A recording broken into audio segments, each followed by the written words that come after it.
Here in New York, an administrative judge says the New York City police officer at the center of the I Can't Breathe confrontation that killed Eric Garner and set off a national conversation on police use of force should be fired.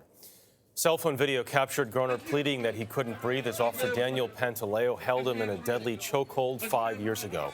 Pantaleo was not charged in the criminal case. Garner's family and activists are demanding Pantaleo's permanent removal from the police force. Kenneth Craig is here with more on this story. Kenneth, so what does this ruling mean? Well, good morning to you, Jeff. This recommendation to fire the officer is now headed to the police commissioner, who will ultimately have the final say.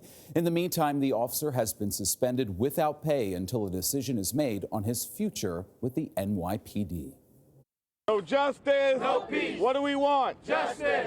5 years have passed since the death of Eric Garner, an unarmed black man whose dying words, "I can't breathe," fueled nationwide protests against police brutality.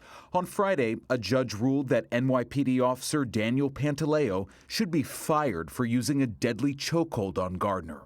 The ruling follows a grand jury and federal prosecutors refusing to indict Pantaleo on criminal and civil charges. Before his suspension Friday, the officer had been stripped of his gun and put on desk duty, but continued to draw a salary, with his pay peaking at more than $120,000 in 2017. We're here to first and foremost say shame on the city of New York for taking so long. Protesters gathered after the recommendation to voice their disapproval of Mayor Bill de Blasio's handling of the case.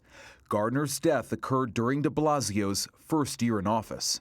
Until today, the Garner family has been failed by this entire process. Mayor de Blasio, who initially showed solidarity with the Garner family, praised the judge's decision. Today, we finally saw a step towards justice and accountability. The head of the police union condemned the judge's decision as reckless. How do we do our jobs if we can't stop and say, "Sir, you can't do that," and they refuse? The decision to fire Pantaleo is now up to Police Commissioner James O'Neill. But for Garner's daughter, Emerald, that decision could not come soon enough. CCRB has made the recommendation. Commissioner O'Neill, fire Pantaleo. The officer's attorney has 2 weeks to respond before the police commissioner makes the final decision. That is expected later this month.